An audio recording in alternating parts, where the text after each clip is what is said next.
Andi, a moon-chasing, manifesting, wander lover, and feel-good aficionado. Consider me your woo-woo best friend. This show is a sacred space for ideas, concepts, and modalities that might be considered taboo, but that I personally find a great magic in. In these conversations, my mission is to inspire confidence, worth, and mystical thinking in our modern world. Let's get into it, shall we?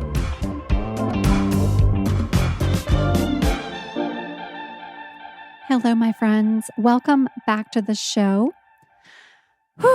It is the week following the new moon in Cancer. Were you feeling it? I definitely was. It's a time of new beginnings, of course. New moons are always a time of new beginnings, and I love new beginnings. I love the new moon, especially getting to start a new session of Cult Laloon each month, and we have a really magical one happening this month, this session, with this being the year anniversary of our course. And this new moon that we just came through this past weekend is in the sign of Cancer. It's Cancer season. Cancer is a sensitive, emotional, and introspective sign. I have been feeling that sensitive, emotional, and introspective. Couple that with, I had family join Ben and I at our house here in LA, visit us here for the weekend, my dad and my stepmother, and I haven't seen them in well over a year, since before the pandemic. I was having all these feelings of nostalgia from summers past and making new memories, and that's all emotional. It's all emotional and sensitive. Remembering stories, both good and bad, creating new stories, rewriting relationships. We went and hung out on the beach in Malibu for an afternoon, and I don't think I've been to the beach with my dad since I was a child, maybe. And it was something that as I was having that experience, I was remembering how much I loved that as a kid.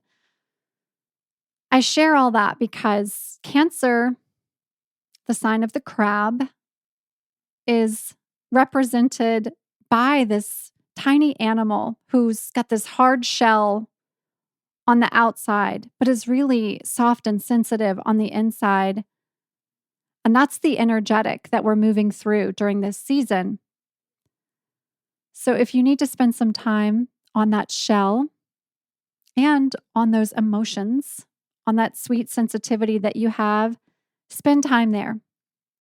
My guest for the show today, we have an interview today, is Ryan Haddon. Ryan is a certified life and spiritual coach, a clinical hypnotherapist, and certified meditation teacher with over 16 years of experience with clients around the world. Ryan truly believes, just like I do, that we need to spend time in the duality of our spirit. We need to take a look deeply at the dark and address and face our stories. And in doing so, we have an opportunity to create a life full of lightness, full of love, that we can be really proud of. Ryan is a sought-after public speaker for corporate retreats and wellness events and has taught meditation for the U.S. government. Ryan does private workshops as well. She's also the in-house life coach at Kourtney Kardashian's website, Poosh. And she's written more than 50 articles surrounding topics including mind, body, and spirit. She writes for other publications as well, such as Authority Magazine and Parents Magazine and Mind, Body, Green. And she's been on lots of podcasts talking about relationships, self-development, and how to have a purpose-driven life. I absolutely love this conversation with Ryan. We have so many interests in common, and our approach is really similar, and I can't wait to share her with you. So as we get started, I am sending you all so much love in this Cancer season, introspective, feeling the sensitive flow sort of energy that we're moving through as we approach Leo season, which is my favorite season because I am a Leo sun. And I hope that whatever you need right now, you are feeling really filled up and feeling that you really have an opportunity to seek out what it is that you need. We have a beautiful opportunity to create a summer to remember right now. We're already in the summer. We're there. We're here. So I hope you're really spending the time on the things that you love, creating boundaries where you need it, enjoying the people that mean the most to you, and just taking really good care. So with that said, let's get into the episode, shall we? We're going to talk fear and faith and spirituality and all sorts of other things too. So here we go. Let's get started. Ryan, welcome to the show. I'm so excited to have you here on your Woo Woo BFF. How are you? I'm great. Thanks for having me, Andi. Yes, of course. Of course. So I'm excited to talk with you about your work, and I'm really interested in the things that you offer and the support that you share with the people that you work with.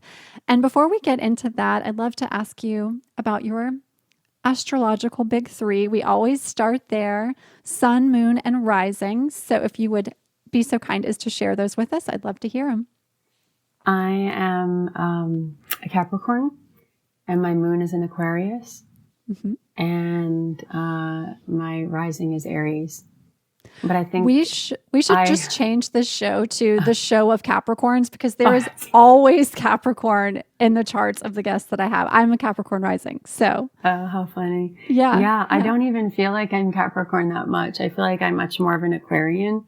So it's interesting how that shows up. And I also think as we evolve, we move. Someone mentioned that to me, that you might start out in your life as a Capricorn and then you would move into your moon sign as you progress and evolve spiritually. So I'm going to go with that. Yeah, I like it. Were you born in the morning time or evening time? I think afternoon. Okay. I have no formal evidence to support this, but I often wonder if people born in the evening relate more to their moon sign than their sun sign. And I don't know if that's true. I should actually do some research and find out if that's in fact true. But I wonder if that's the case. Yeah. And so Aquarius moon. And rising Aries. Yeah. Rising Aries. Okay. I love an Aquarius moon. I love moon signs in general. I find there to be so much power in having a deep understanding of your moon. Yeah. For sure. Yeah. It's a good blueprint to work off of. Yeah. I right. Think so Obviously, too. We're not locked by our signs, but it's a blueprint. Yeah. And then we have the power to shift and change and become anything else, We do. We certainly do. Okay. So I want to get into your work and your story. So you're a certified life coach and a spiritual coach and mentor as well, a clinical hypnotherapist and a certified meditation teacher. And you've been doing that for many years, this beautiful work that you do. You're also a writer and you lead workshops. You're doing a lot of beautiful things in the wellness space and the spiritual space as well. So I'd love to hear a bit about your story and how you found your way into this work. I think like any good healer, worker, practitioner, light bearer, we've had to go through our own share of darkness to have an actual interest to stand in the light. So that's definitely a part of my story on my timeline. I'd say, a lot of my thinking and healing brought me out to Hollywood, which is sort of the place of shiny things, which I think is where you are. There's an incredible undercurrent there of spirituality and healing. And so it's those two things coexist, right? Yep. And thank God for it. But for me, I definitely was in a Hollywood lifestyle and was seduced by thinking that broken part of myself would get healed through all those things, through fame and fortune, and then I had imposter syndrome when I had it, or I shimmied up close to it, and so it was that really led to so much pain that it actually opened me up to addiction and to an even darker journey. But that was the gateway to it, was realizing that nothing was working outside of me to create that feeling of safety, security, belonging, purpose. And that was the best thinking I had at the time. And addiction became a place where I could land and sort of I didn't know that the work was internal. So the building back from that place was really learning that it was an inside job. You hear that a lot, but it really was about building a relationship to myself, finding a center, learning to be of service to others in that process. So that was very much a big part of my healing. Was as I would make progress, I would turn around and help another sister on the path. Yeah. And so those two things are so intertwined for me. So that I've been doing that for almost 18 years. And then I'd say about 5 or 6 years ago, it was 5 years, I moved that into the life coaching realm. And I was already doing it in some capacity, and it just shifted. And meditation I've been doing since I was 18. And so it all just made sense. And hypnosis has always shown up for me powerfully, even in the darkest times. I wanted to quit smoking. Hypnosis fell in my path and worked. And when I was dating, I was pulling in these relationships, and it was through hypnosis and working with a hypnotherapist that I was able to really work with my subconscious around those patternings and conditionings of pulling in unconditional, we call it relationships that were just not on the same page, and so that I was able to heal from that deep place. So I always had a respect and an awe of it in my own practical life. So that was an easy modality to explore and want to bring to my clients. Yeah. So for someone who doesn't know about hypnosis and they've only kind of, seen it on TV or in a movie, and they're wondering, okay, what really happens in a hypnosis session, and what sort of reasons would someone might have for, you mentioned smoking or relationships, what sort of other reasons might someone have for experiencing a hypnosis session? Well, all hypnosis is self-hypnosis. So that's important to say, because a lot of times people think, again, someone outside of you is creating this healing. And it's really someone is guiding and directing you into this theta state. And the theta state is what we're in mostly from the ages of 0 to 7, where we're qualifying and quantifying and uploading into our subconscious, which is a part of our mind that houses all our memories, our imagination, and any emotion we've ever had. So that's it houses all of that, and it's surrounded by the autonomic nervous system, which is the fight and flight part of things, and how, we set off adrenaline and all of that. So what happens is, in life, we're moving along after the age of 7, we've popped out of theta state, and we're mostly in alpha and beta. Right now we're in that beta state. It's a brainwave activity, and it's mostly about output, some input, but theta is really like the sponge stage of things. But what happens is we're moving as an adult, and we get triggered, or we are not aligning to what our conscious mind wants for ourselves. And that can even show up spiritually, or it can show up in the self-development department, where we're like, I should love myself more, but I can continually go back to this conditioning of perfectionism or not enough. So that's really my favorite place to work with people who've been on the path for a while, and that have read every self-help book, and that have, done all the meditations and the workshops and all of that. And they're still bumping up against this conditioning from the ages of 0 to 7 of what like love, security, safety, abundance looks like, that was made through the eyes of a child, and might not always have been safe or contained or for the highest, at that time, because God bless our parents and ancestors, and they're all just passing on these bouquets of things for us to work with, right? And then we come in with that's our a good own way bag. of putting it. Yeah, we come in with our own bag of tricks too, but it's right. It does. So it's really a fertile space, and I think I get most excited when people come through my practice that have been on the path, that are seasoned, that are gone as far as they can go with the tools they have. And this is sort of an unlocking to another level of healing for them. And I love to teach hypnosis so they can do it for themselves. So most people walk away with a firm ability to be able to drop themselves into theta state. And so,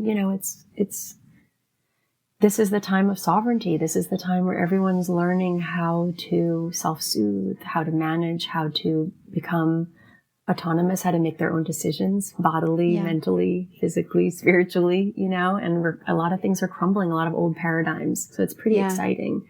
And that's why, through my practice, do we need another coach? Do we need another, I don't know. I think we're all kind of saying the same things. It's about falling in love with yourself and living from that place always. And, so we're all saying it in different ways.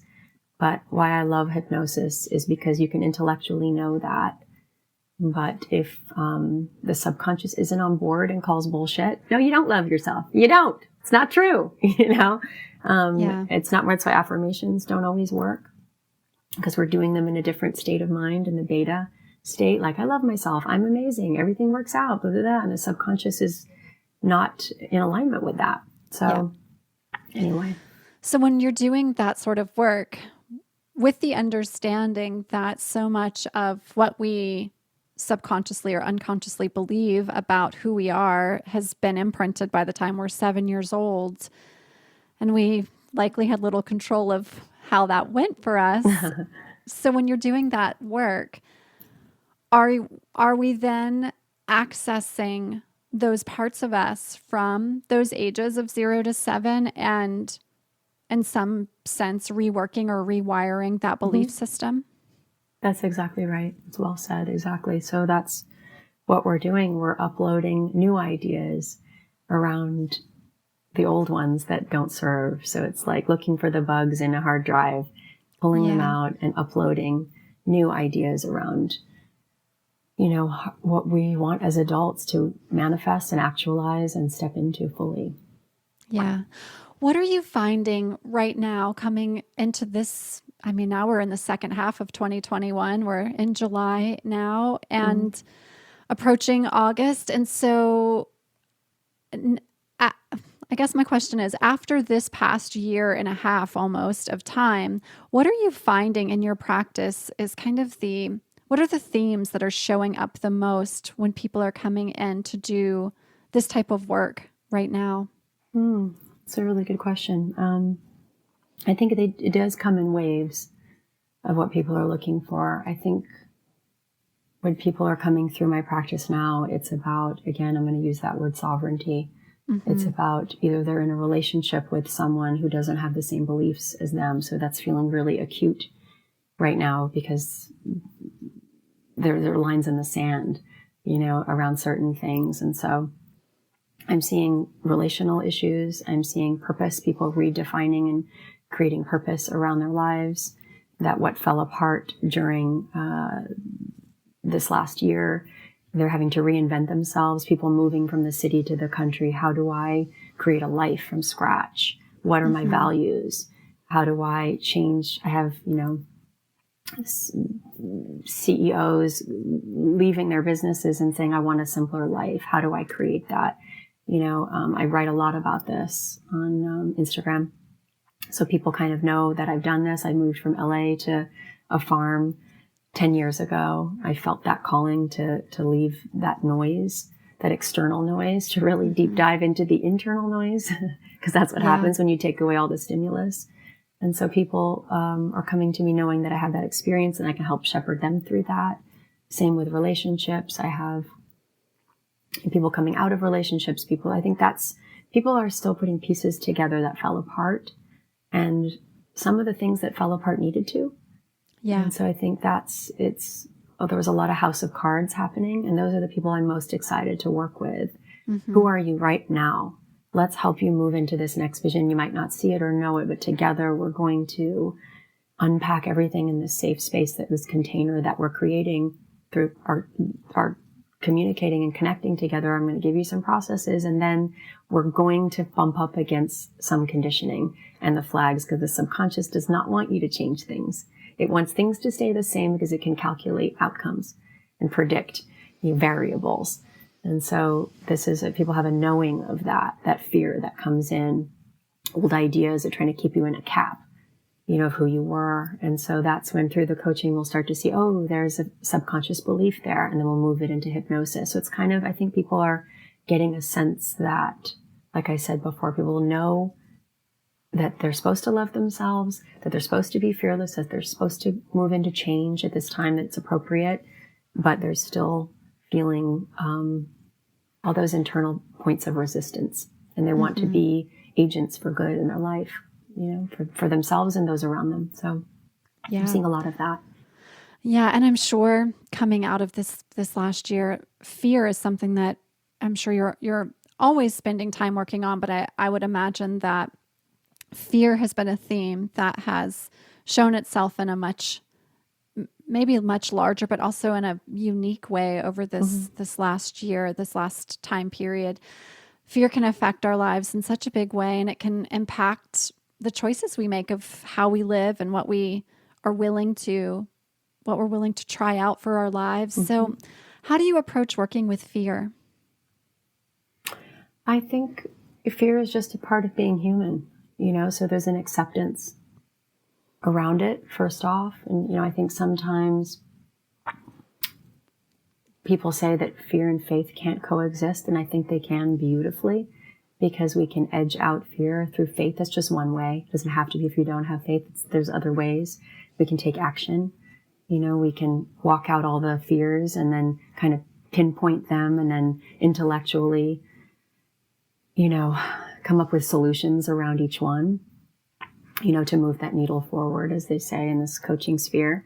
But the idea of faith and having fear at the same time is such a beautiful spiritual axiom, because I think if you're on the path, and this is the woo-woo space, right? So everyone here is. Yes. Sometimes we beat ourselves up. Like, I shouldn't be afraid. I should be in more faith. I should feel like that. And I think it's actually like fake spirituality. It's not real. If you're not uncomfortable, then you're not doing this right. This is not a love and light show. This is not crystals and rainbows. And that might be an entry point to come in here, but it gets messy, and you're dealing with your shadow. And you want to make space for it, and you want to clear space for the darkness to cohabit with the light. This whole planet was made in organic darkness and light. Like, it's both, and we have to cohabit both within ourselves and outside of us, right? Yeah. So I think it's having an understanding of fear, and like the subconscious, it keeps us safe, right? If we didn't have healthy fears, so it's parceling out what's healthy, what's keeping me in self-preservation? Where has this constantly tripped me up? Where is that connected to conditioning? How can I keep growing spiritually while recognizing the fear, allowing it to be there, and then opening myself up to more light, more grace, more unfolding, and not feeling a contraction every time it comes along, or getting into judgment? Because that's just a place where I see a lot of my spiritual sisters and brothers getting stuck. Or they think they're supposed to be Zen, or you think you're supposed to be peaceful, you're not triggered. It's about the triggering's going to happen. The lack of peace is going to happen. This is the Earth School. We've come here for this. This is the friction, right? The resistance. So I think it's a total acceptance of that. It's a compassion of all of it. And then it's the witnessing of it. There it is. There it is, friend. Pull up the chair. Well, let's have some tea. What have you got to say? So I think those are just an understanding about it. And then knowing how to self-soothe when that happens. Everyone's going to have a different toolbox. These are things I talk about a lot with my clients, is how are you self-soothing through this? Are you Netflixing and chill? Are you doing a spiritual bypass? Are you, what are you doing to move this through your system? Because this is what you came for. And if someone isn't familiar with what a spiritual bypass would be, what would that look like? How would they know if that's what they're up to? Well, we all do it to varying degrees, we all do it, but it would look like just saying, when you're feeling any feeling or pain or experience or triggering, is slapping on a saying. You're like, oh, everything works out like that. Or it's maybe, going to a retreat, or it's going to talk to someone who's spiritual who doesn't actually have your solution. I mean, for everyone, it's going to look and feel different. Yeah. Essentially, it's popping out of the experience of what you're having because it's so uncomfortable that, you know, people do Netflix and chill or whatever that is, or shopping or all those things. But people on the path know that's not the way. My center is here. My lane has gotten narrow. But now, on this lane, where do I use my spirituality to not be present with what's happening and what's unfolding? Where am I not being mindful? And I'm like, you know, even yesterday that happened to me. I had a triggering around something, and I sat at my altar and I started to do a meditation. And I'm not saying meditation's bad, but I knew at that moment, the phrase popped in my head, this is a bypass. So I said, what needs to be said? So I pulled out, this is the training that I've received. I pulled out a paper and I started to write an inventory. This is what's going on. This is what's come up for me. This is what it reminds me of. This is what, and then I can look at it and I'm excavating and I'm allowing, that's the tool in the toolbox, right? I'm allowing it to come out of me. I don't like it. I don't love the feeling of it. I don't like looking at a character defect that's gotten activated, or I don't like defect, a character, what do you want to say? Flaw. I don't know. It's just a character aspect, let's say, that's popped up that I've deemed negative because it's not favorable. Let's put it that way. And then I can look at, what does it remind me of? And I get that curiosity instead of I shouldn't be feeling this way. I need to meditate now. And I just need to move back to the mantra, you know, and go back to like that would be like pushing that down, you know, for me. And it would look different for somebody else. And then from there, I got all my phrasing that I needed off of that inventory. And then I started doing tapping, which is, you know, another tool in my toolbox. So I have the desire to move it through my system, through touching on these meridians on my body and saying these phrases. Even though I'm so triggered right now, I love and accept myself completely. And then I say, I'm so mad. I'm so triggered. I feel like I'm not enough. Whatever those phrases, those truths are that I've excavated, I'm being with them. Then I move into my meditation. You know, then I decide if I'm going to go talk to someone about it or if I've covered it myself. Because again, no one else has my solution. I could call X, Y, and Z and they'd be like, it's okay. You're good. You worked so hard. And that would be a bypass, you know, because I do. They'd be right. I do that. But I'm not availing myself to the miracle of what's happening for me in that moment where something got highlighted that needs to get highlighted, because I'm trying to own all of me, all my parts. And that's the shadow piece that popped up for me. And it's a gift. Yeah. There is a deep trust and truth and that sense of sovereignty that one has to have in order to ensure that you're not stepping into that spiritual bypass, because we get these tools. We learn about meditation. We learn about our breathwork practices. We have conversations with our coaches and our therapists, and then we wonder, well, why is this continuing to show up for me? But we're not really addressing the truth and trusting that we can feel it out and find what needs to be found inside. Yes. Yeah. Yes. That's what I think any good coach worth their weight has given enough tools to their clients so that they can go off and be able to coach themselves. You know, I mean, I have clients that come back in the years just like, hey, we just run this through the filter of how we do this again. I'm like, yeah, come on back in. Let's do this. But essentially you should be able to do that at this time. And at the end of the day, you are responsible. You are responsible for you. You are responsible for your process. You are responsible for your emotional life. And that's terrifying. And it's also, there's no solution out there unless you're still trying to garner information so that you can self-soothe and have all these tools. And that's super valid and valuable. And it is also nice to have a container in which you can also hear yourself and someone can pull a mirror up and say, how did you see it this way? I think there might be a blind spot there. You know, I'm hearing this. Are you feeling this? Like, so that's how I work. And I'm sure that's anyone listening who's worked with anyone who's got some idea of how to hold space would do it the same. Yeah. That's beautiful. And okay, so then when we're feeling fear, so we often live so out of our bodies. What's your recommendation for how we can connect into our body and feel where fear is hanging out, and then make that decision based on what sort of trust and truth is living within to to begin to shift that? Yeah, I think breath, you mentioned breath work is a really good one because it drops us, 3 deep breaths drop us out of the head. It changes the chemistry in the brain. Everyone knows that part, but it's a reminder because we don't do it. We're always breathing shallow. So in the moment when that's happening, to turn the external focus within and to just take those deep breaths and to just figure out, like you said, that place in the body where it's being held, where that fear is, where that anxiety is, where that stress is, and just tune into it. Oh, there you are. And I'd venture to say most fear resides in the solar plexus. That's just because it's will, that's that chakra, right? It's the middle point in the body. And I always, I've done this Lord's Prayer. It's not a Christian. Lord's Prayer was probably, I've heard it's the only prayer that Jesus actually said out loud. I've heard that, and that was a revelation to me a few years ago. The rest is all created around him. Yeah. But so and I learned from this teacher, Cho Koksui, who's of the Eastern tradition, that you can do an installation of the Lord's Prayer throughout your body, throughout the chakras. Yeah. And it's major.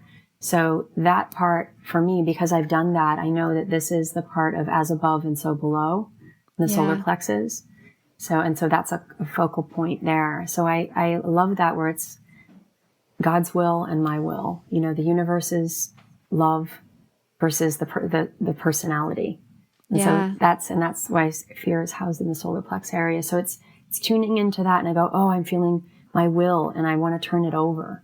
I want to surrender that fear that I'm having. It's because I'm not in faith somehow, or I'm not trusting this process, or I'm not. So it lives there for me. And it might be in the heart for somebody else. But, I can usually tune into that, and breath will do that because it'll drop me out of the spinning in the head, right? And put me right back into my body to tune into that place. Yeah, definitely. So in mentioning the Lord's Prayer, we oftentimes have this conversation going on in spirituality of where does spirituality live versus religion. And I find that when people are finding their way into a spiritual practice, maybe what they knew was religion, and now they're having this awareness of something that's different, that looks different.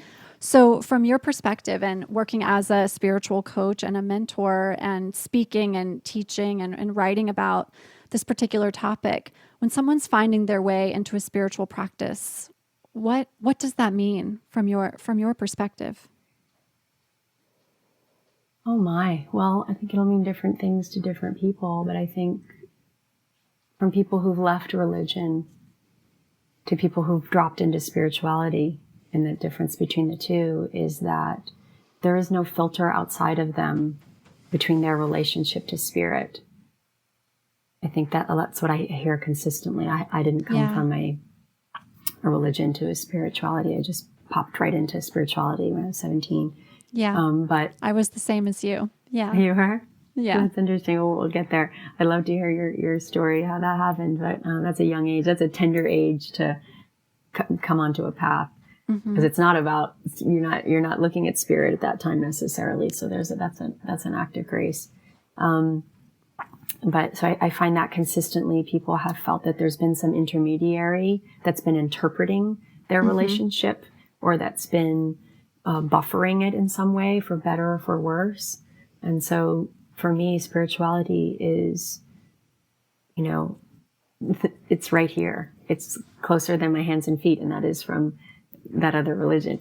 But it is that. It's right here. It's in the heart. You can access it through breath.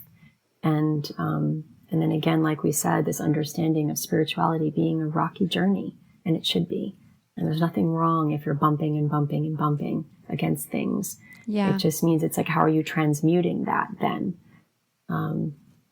So I'd say that's what comes to mind in this moment. I'm sure I'll think of other things after, but yeah, I think it's really about an intimacy that consistently people are looking for when they're coming away from more of a structure versus a feeling, a connective point within themselves, that there is nothing between them and that experience. Yeah. Yeah. Although people do find that in religion too. So I want to say that for anyone else listening, they do find that. Yeah. And they don't have to live in silos. You can be in a, you can practice a religious tradition and be completely committed to that and have a deep sense of spirituality that is your own. Yeah. Yes. Yeah. Yeah. I'm so interested. I'm so interested in diving deeper and just from a knowledge perspective into the spirituality of the great prophets. And I just finished a 200-hour Kundalini teacher certification. And we've been spending a lot of time discussing, and this could be, some folks may not like this, but that discussing the idea that Jesus and Muhammad and these great religious leaders are truly the original yogis. We're really that is what they all had in common, is this deep connection to something beyond them, on themselves. And really, when we talk about yoga, what we know today of yoga is, the Lululemon and the classes with like the, with the music and the whole thing. And the original story of yoga is of course not that. And so I've been just really interested in really exploring that in a deeper way, and really having a bit of a conversation about what each of those religions has in common from a spiritual perspective. Yeah. Yeah, they most all are saying the same thing. Yeah. If you line it all up, it's all that there's a oneness, right? There's a connection that's right there, that we're able to do incredible things. Yeah. And, that we're here to know love. Yep. And through the lens of compassion and service and all those things, it's all pretty similar. Yeah. In its essence of the message before it was filtered to control and manage populations. Yeah. You're right. Before a bunch of guys put together books that they felt was going to be necessary for what they were living in that exact moment. Yeah. Right. And to interpret those great beings' words and Yeah. So when someone comes to you for the experience of spiritual mentorship or coaching, where do you begin? What questions do you start with to determine if someone's spirituality or their approach to spiritual work is working for them, or if they need to make some shifts or heal old perceptions of spirituality? Well, that's exactly what I do. Is I say, what are you working with? What are your concepts? Because why would you want to turn your life over and surrender to a being or an energy or an understanding that isn't fully supporting you and loving you in the most infinite way, even if you don't quite know what that means? You have a sense of it. And so that's where we would start. And then I'd have them write about that, and we'd talk about it, and I'd start them on a practice of meditation, and I'll move things around. My understanding of meditation is there's 4 different branches of it, and they fall into different quadrants. So not everybody's suited to certain types of meditation. So you'll find people come through my practice and they say, I don't like meditation. It doesn't work for me. And I'm like, well, what were you doing? Yeah. Because some people like Kundalini. They like the breath and the movement and the mudra and the mantra. So it's like they need that kind of action to feel that connection, to drop into that space. We're all looking to drop into that space beyond the thoughts. That's all meditation is, to move into that space of being. And so there's different ways to do it. There's Qigong, there's visualizations, there's Zen type meditation just through breath. So there's all different kinds. So I'd take a look at what have you done? What have you resonated with? What are your beliefs? What's working for you? Let's build you a better God, because this one isn't working. And so you have the freedom, and that's our God-given right. I'm saying that in the sentence of building our God. It's our birthright to create a relationship with something greater than us that sustains and feeds us and gives meaning and purpose in our life. So if that's not what you have, it's going to require just a bit of flexibility, a bit of courage, and that's pretty much all that's needed, because grace can do a lot with that. Yeah. It really is just a crack of a window. to get in and throw everything open. And then all of a sudden you're living in a different house, right? Instead of the house of cards, you're living in like with a solid foundation and with a relationship that's feels, yummy, and that there's a two-way conversation happening, whatever that is. So let's find that for you, and let's help you really anchor into it, because life's not going to stop. Husbands and children are going to grow up, and husbands are going to leave, and I'm sorry to be, and jobs you're going to lose. That all those things won't ever. It's the nature of being here. It's change and shift, right? So the anchoring in to self and something greater is going to be pretty important, because then the filter through which you process all those things creates context, creates, a space that feels like there's a cushion around you. Yep. Who doesn't want that? Because we're seeking that in everything else outside of us anyway. So, yeah. Yeah. And for me, truly talking about my 17-year-old entry into spirituality, I very much had that realization of the impermanence of the constructs of what I thought life was going to look like at around that age, 17. My family was having a falling apart. My parents were splitting up. Like things were kind of, I was like, oh wow, what I thought my life was what I thought it was going to look like is clearly very different from what the expectation I had. And when you're 15, 16, you're not even really connected into that. It's just you live based on what is happening in your day to day. And so my awareness was that everything around me was impermanent. The one thing that was not was myself and a connection to something divine, something bigger than me. And that would be what would carry me through breakdowns that were happening around me, was that I was still here, and I was obviously here for a reason, and that my connection with something, at that time I wasn't sure of what to call it, but I knew that there was a connection to something greater, universe, source. I just felt it was a connection to grace, a connection to the divine was what was there for me. Yeah. Beautiful. Wow. I love that. And I was like, okay, let's see how this plays out. Let's see how this plays out. What does this mean? I don't know. And I'm not sure that I have other friends in my 17-year-old circle that I can even really have this conversation with, but I knew it was true for me. Wow. How special. Yeah. We share that, because I had that too, as something similar. Yeah. That there was a call. Yeah. A call out, and I didn't quite know. I just knew that there was something else. And it was just those little snapshots of like looking out the window of an airplane and seeing the moon so close and feeling my breath taken away, going like, what is that? Not that I hadn't seen the moon before, but that feeling of divinity. I didn't recognize it. It wasn't, obviously I've had many, many lifetimes of a connection to source. This wasn't my first rodeo, but in this, at the 17 or 15, 16 was when that started to unfold. On this timeline. So a couple snapshots of that, and then just saying, I need a teacher. I don't know how to do this, And then I met a meditation teacher from the Indian tradition, and had an incredible Kundalini experience at 17, that was undeniable and irrefutable. And I said, I want to know more. And so I moved to India. Wow. And lived there for 2 years.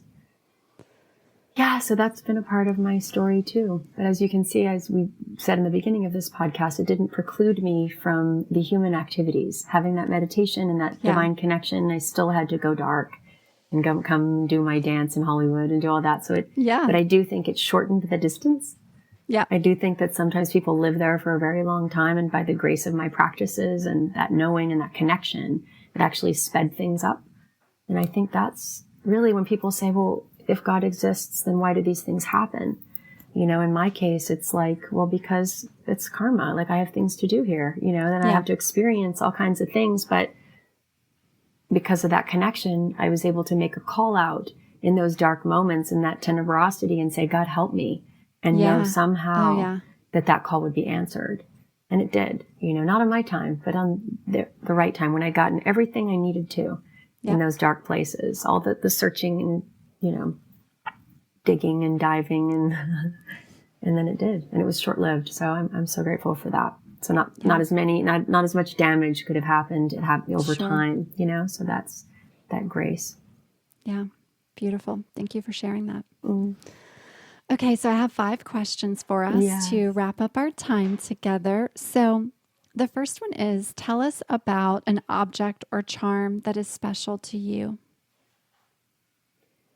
You know, I was thinking that I love that my mom gave me this beautiful necklace that has this charm that has all these lucky symbols on it, and then my children's astrological on the back, which I love. But I think the thing that I wear the most is this necklace that I have. It's called La Feminité, and it's on my neck. It's on my throat chakra, and it's diamonds, just a little row of diamonds. And I collaborated with someone that's close to me, and we made a hypnosis around these necklaces. So when anyone puts them on, they set an intention. And for me, it was about finding my voice, speaking my truth, being in integrity. And that's why it's on the throat chakra. So I'd probably say this one's the one I never take off.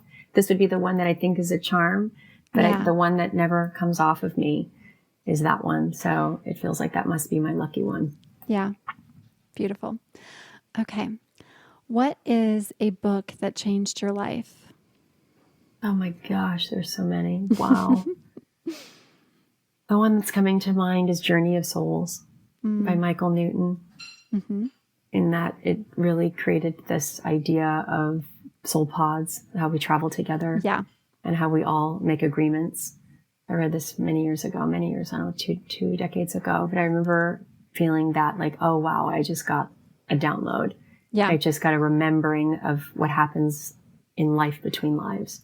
Because everyone wants to do the past life regressions. Everyone wants to know if they were Cleopatra and all of that. And I do that in my practice. They want to do a regression. That's amazing. And it's so great. And you can glean information from it. But what happens in the time in between those lives? And that's what Michael Newton explores in his books. Beautiful. Perfect. We'll make sure it's in the show notes. It's such a good one. Such a good one. Okay. Tell me about an experience or moment that changed your life in a profound way. Well, I've been talking a lot about childbirth lately because I feel like it's one of those areas where as women, we can really reclaim our power.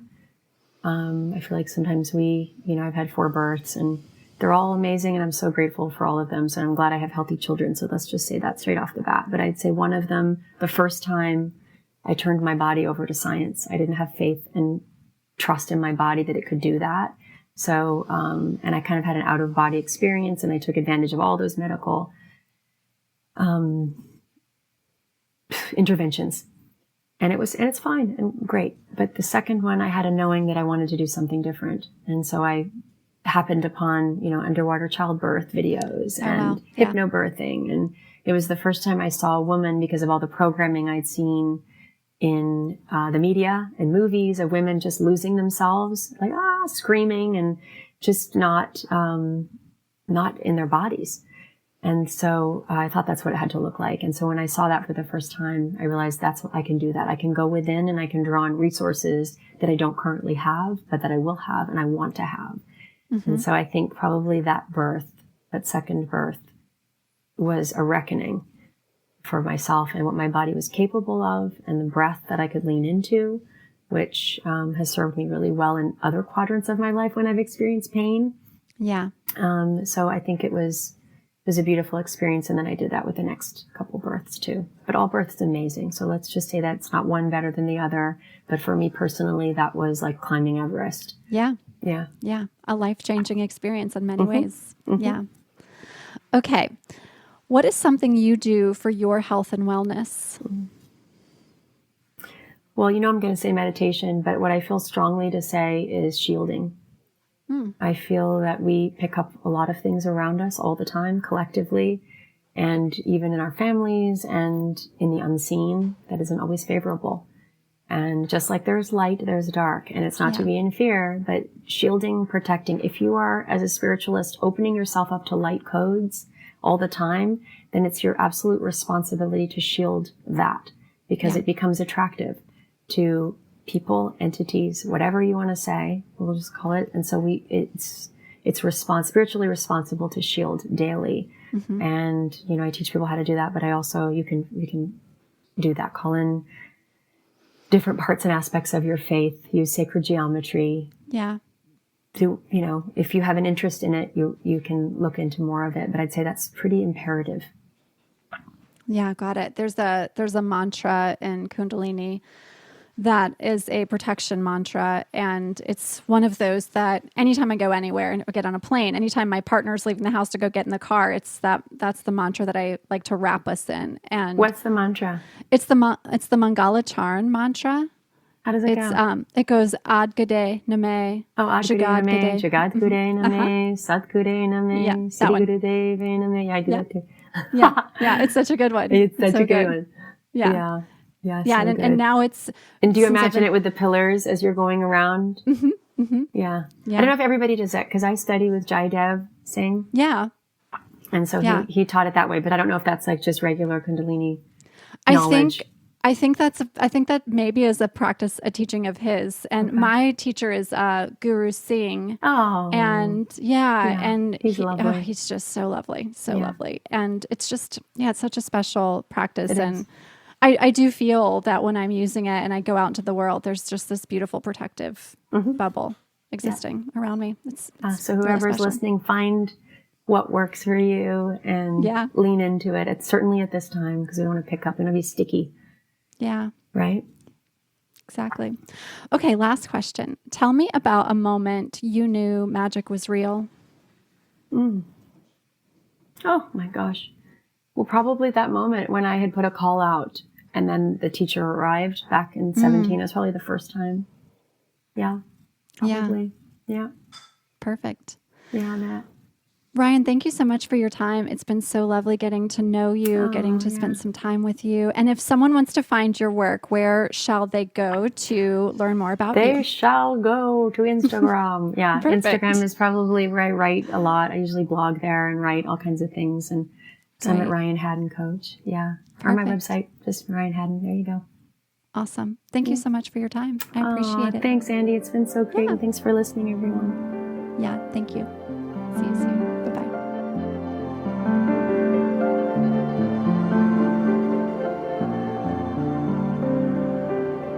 Big thank you to Ryan for joining us for this episode. I also want to mention we have a lot of good stuff coming up. We just finished the 3-day manifestation challenge. For those that joined, I would love to hear from you. How is it going? Send us a message via DM or email. Would love to hear how the manifestation challenge has been going. Post-challenge, as you've been implementing your lessons into your life. On Friday, we have another Soul Shine experience happening in partnership with my friend Jessie May Wolf from last week's episode of Heart Rise Movement. If you'd like to join us, make sure you're on the email list. We send out the invites for all these free events and free challenges to the email list, so don't miss it. It'll be Friday. We'll be getting our groove on, doing some meditation, connecting deeply into the heart, and also doing some Kundalini style cosmic breath and meditation work. And it's a lot of fun. These events are really good ways to start your Friday or your weekend. They're so full of love. I absolutely adore getting to have this partnership with Jessie May of Heart Rise Movement. I also wanted to share a review today. I haven't done this in probably quite a few episodes actually. And I was just taking a look through our reviews and came across a couple that I wanted to share. So the first one is from Ashley Easter. Thank you, Ashley. And it's titled Intuitively Advanced. It says, Andi isn't afraid to go there. I feel like this podcast is on the cutting edge of new thought because nothing is too taboo and it's fully guided by intuition. My experience has been that this podcast gives words to experiences I can't fully articulate yet. Thank you, Ashley. This means so much to me when you all share things like this. This podcast is so intuitively guided. It's very much that when we have interviews or when it's a solo episode, so much of what we're doing in this show is just guided through what's speaking to me in the moment. And I appreciate that so, so much, Ashley. I also wanted to share this one from Rough Dog 113. I love the names. So much fun. Okay. So the title of the review is Great Podcast. This is a great podcast. I have learned a lot about being more grounded and happy. The episode with Nate Rifkin was fantastic. The episode with Nate was one of my favorite episodes too. I learned so much from that conversation with Nate. Nate is, for those who haven't listened, Nate is studying to become a Taoist priest and has such an incredible story. So if you haven't listened to that episode, go back a couple episodes and make sure you listen. So much good stuff, so much good stuff, so much good stuff.